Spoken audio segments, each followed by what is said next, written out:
नमस्कार दोस्तों, स्वागत है आपके अपने चैनल पीके एजुकेशन स्टडी में।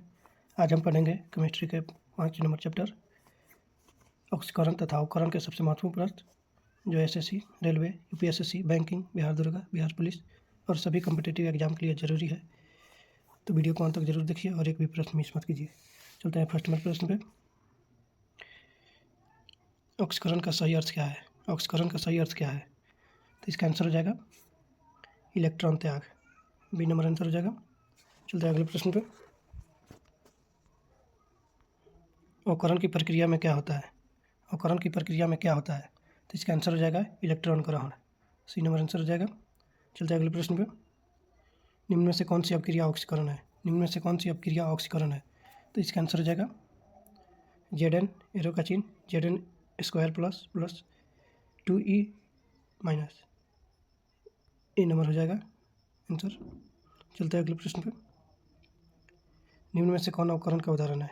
निम्न में से कौन अवकरण का उदाहरण है? तो इसका आंसर हो जाएगा सी नंबर आंसर हो जाएगा। चलते हैं अगले प्रश्न पे। ऑक्सीकरण में किसकी संख्या बढ़ती है? ऑक्सीकरण में किसकी संख्या बढ़ती है? तो इसका आंसर हो जाएगा ए नंबर आंसर हो जाएगा इलेक्ट्रॉन। चलते हैं अगले प्रश्न पे। अवकरण में किसकी संख्या घटती है? अवकरण में किसकी संख्या घटती है? इसका आंसर हो जाएगा ऑक्सीकरण संख्या। बी नंबर आंसर हो जाएगा। चलते हैं अगले प्रश्न पे। जो पदार्थ ऑक्सीकरण करता है, जो पदार्थ ऑक्सीकरण कराता है वह कहलाता है। तो इसका आंसर हो जाएगा ऑक्सीकारक। बी नंबर आंसर हो जाएगा। चलते हैं अगले प्रश्न पे। अपचायक क्या करता है? अपचायक क्या करता है? इसका आंसर हो जाएगा स्वयं ऑक्सीकरण करता है। सी नंबर आंसर हो जाएगा। चलते हैं अगले प्रश्न पे। निम्न में से कौन अच्छा ऑक्सीकारक है? निम्न में से कौन अच्छा ऑक्सीकारक है? तो इसका आंसर हो जाएगा KMnO4। सी नंबर आंसर हो जाएगा। चलते हैं अगले प्रश्न पे। जंग लगना किस प्रकार की प्रक्रिया है? जंग लगना किस प्रकार की प्रक्रिया है? तो इसका आंसर हो जाएगा 10 का ऑक्सीकरण। बी नंबर आंसर हो जाएगा। चलते हैं अगले प्रश्न पे। इलेक्ट्रॉनों का त्याग कहलाता है। इलेक्ट्रॉनों का त्याग कहलाता है। तो इसका आंसर हो जाएगा ऑक्सीकरण। बी नंबर आंसर हो जाएगा। चलते हैं अगले प्रश्न पे। ऑक्सीकरण अवकरण प्रक्रिया को क्या कहते हैं? ऑक्सीकरण अवकरण क्रिया को क्या कहता है? तो इसका आंसर हो जाएगा रेडॉक्स। ए नंबर आंसर हो जाएगा। चलते हैं अगले प्रश्न पे। निम्न में से कौन रेडॉक्स अपक्रिया है? निम्न में से कौन रेडॉक्स अपक्रिया है? तो इसका आंसर हो जाएगा ZnCuSO4 एरो का चिन्ह ZnSO4 plus Cu। B number answer हो जाएगा। चलते हैं अगले प्रश्न पे। Zn प्लस CuSO4 अपक्रिया में Zn क्या है? Zn क्या है? तो इसका आंसर हो जाएगा अपचायक है। अपचायक। बी नंबर आंसर हो जाएगा। चलते हैं अगले प्रश्न पे। उसी अपक्रिया में Cu स्क्वायर प्लस क्या है? उसी अपक्रिया में Cu स्क्वायर प्लस क्या है? तो इसका आंसर हो जाएगा ऑक्सीकारक। बी नंबर आंसर हो जाएगा। चलते हैं अगले प्रश्न पे। ऑक्सीकरण संख्या का नियम किससे संबंधित है? ऑक्सीकरण संख्या का नियम किससे संबंधित है? तो इसका आंसर हो जाएगा आवेश। बी नंबर आंसर हो जाएगा। चलते हैं अगले प्रश्न पे। मुक्त तत्वों का ऑक्सीकरण संख्या होती है। मुक्त तत्वों की ऑक्सीकरण संख्या होती है। मुक्त तत्वों की ऑक्सीकरण संख्या होती है। तो इसका आंसर हो जाएगा 0। सी नंबर आंसर होगा। चलते हैं अगले प्रश्न पे। H2O में ऑक्सीजन की ऑक्सीकरण संख्या क्या है? H2O में ऑक्सीजन की ऑक्सीकरण संख्या क्या है? तो इसका आंसर हो जाएगा -2। बी नंबर आंसर होगा। चलते हैं अगले प्रश्न पे। H2O में हाइड्रोजन की ऑक्सीकरण संख्या क्या है? H2O में हाइड्रोजन की ऑक्सीकरण संख्या क्या है? तो इसका आंसर हो जाएगा +1। ये नंबर आंसर होगा। चलते हैं अगले प्रश्न पे। निम्न में से कौन अवकरण कारक है? निम्न में से कौन अवकरण कारक है? तो इसका आंसर हो जाएगा CO। सी नंबर आंसर हो जाएगा। चलते हैं अगले प्रश्न पे। श्वसन प्रक्रिया किस पर आधारित है? श्वसन प्रक्रिया किस पर आधारित है? तो इसका आंसर हो जाएगा रेडॉक्स। सी नंबर आंसर होगा। चलते हैं अगले प्रश्न पे। प्रकाश संश्लेषण में CO2 का क्या होता है? प्रकाश संश्लेषण में CO2 का क्या होता है? तो इसका आंसर हो जाएगा अवकरण। अवकरण बी नंबर होगा। चलते हैं अगले प्रश्न पे। इलेक्ट्रॉन ग्रहण करने वाला पदार्थ कहलाता है। इलेक्ट्रॉन ग्रहण करने वाला पदार्थ कहलाता है, तो इसका आंसर हो जाएगा ऑक्सीकारक। बी नंबर आंसर होगा। चलते हैं अगले प्रश्न पे। निम्न में से कौन अवकरण का उदाहरण है?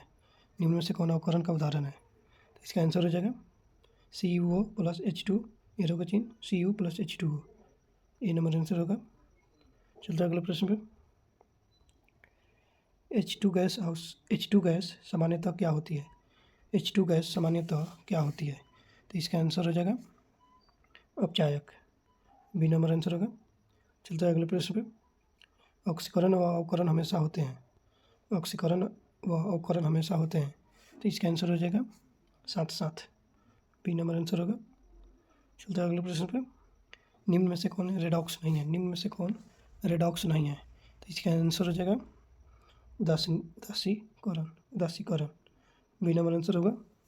चलते हैं अगले प्रश्न पे। CuO प्लस C, एरो का चिन्ह Cu प्लस CO किसका उदाहरण है?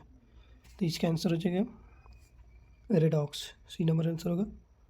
चलते हैं अगले प्रश्न पे। लोहे पर जंग लगने में कौन सा तत्व आवश्यक है? लोहे पर जंग लगने में कौन सा तत्व आवश्यक है? तो इसका आंसर होगा ऑक्सीजन। बी नंबर आंसर होगा। चलते हैं अगले प्रश्न पे। बैटरी का कार्य किस पर आधारित है? बैटरी का कार्य किस पर आधारित है? तो इसका आंसर होगा रेडॉक्स अभिक्रिया। बी नंबर आंसर होगा। चलते हैं अगले प्रश्न पे। इलेक्ट्रोप्लेटिंग किस सिद्धांत पर आधारित है? इलेक्ट्रोप्लेटिंग किस सिद्धांत पर आधारित है? इलेक्ट्रोप्लेटिंग किस सिद्धांत पर आधारित है? तो इसका आंसर होगा रेडॉक्स। बी नंबर आंसर होगा। चलते हैं अगले प्रश्न पे। निम्न में से कौन अवकरण कारक नहीं है? निम्न में से कौन अवकरण कारक नहीं है? तो इसका आंसर होगा O2।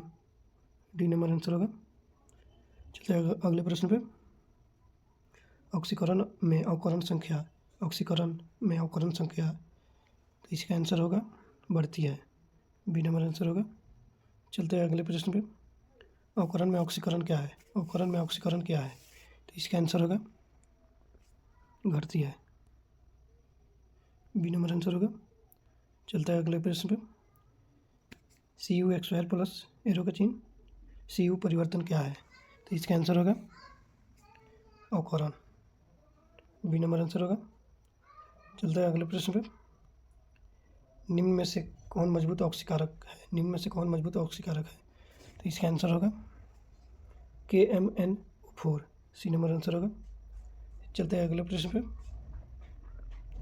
रेडॉक्स अभिक्रिया में कुल इलेक्ट्रॉनों की संख्या, तो इसका आंसर होगा समान रहती है। सी नंबर आंसर होगा। चलते हैं अगले प्रश्न पे। अपचायक स्वयं क्या होता है? तो इसका आंसर होगा ऑक्सीकृत।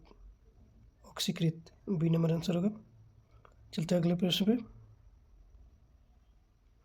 ऑक्सीकारक स्वयं क्या होता है? अवकृत। बी नंबर आंसर होगा। चलते हैं अगले प्रश्न पे। निम्न में से कौन रेडॉक्स का दैनिक उदाहरण है? तो इसका आंसर होगा जंग लगना। बी नंबर आंसर होगा। चलते हैं अगले प्रश्न पे।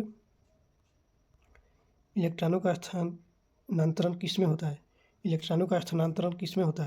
तो इसका आंसर होगा रेडॉक्स में। बी नंबर आंसर होगा। चलते हैं अगले प्रश्न पे। Fe² प्लस एरो का चिन्ह Fe3 प्लस परिवर्तन क्या है? तो इसका आंसर होगा ऑक्सीकरण। बी नंबर आंसर होगा। चलते हैं अगले प्रश्न पे। निम्न में से कौन अवकरण अभिक्रिया है? तो इसका आंसर होगा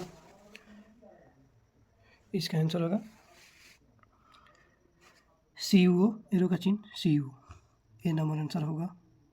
चलते हैं अगले प्रश्न पे। ऑक्सीकरण में हाइड्रोजन का क्या होता है? तो इसका आंसर होगा त्याग। बी नंबर आंसर होगा। चलते हैं अगले प्रश्न पे। अवकरण में हाइड्रोजन का क्या होता है? अवकरण में हाइड्रोजन का क्या होता है? तो इसका आंसर होगा योग। बी नंबर होगा। चलते हैं अगले प्रश्न पे। निम्न में से कौन रेडॉक्स का उदाहरण है? निम्न में से कौन रेडॉक्स का उदाहरण है? तो इसका आंसर होगा गोलन। गोलन होगा। डी नंबर आंसर होगा। अगले प्रश्न पर इलेक्ट्रॉन देने वाला कहलाता है। इलेक्ट्रॉन देने वाला कहलाता है। तो इसका आंसर होगा अपचायक। बी नंबर आंसर होगा। चलता है अगले प्रश्न पे। रेडॉक्स शब्द बना है। रेडॉक्स शब्द बना है। तो इसका आंसर हो जाएगा ए नंबर हो जाएगा। चलता है अगले प्रश्न पे। NaCl के निर्माण में Na क्या है? तो इसका आंसर होगा अपचायक। चलता है अगले प्रश्न पे। ऑक्सीकरण अवकरण अपक्रिया का सबसे अच्छा उदाहरण है। ऑक्सीकरण अवकरण अपक्रिया का सबसे अच्छा उदाहरण है। तो इसका आंसर होगा दहन। 50% का आंसर हो गया। इसका अगले क्लास में आएंगे अगले चैप्टर के साथ। जय हिंद, जय भारत।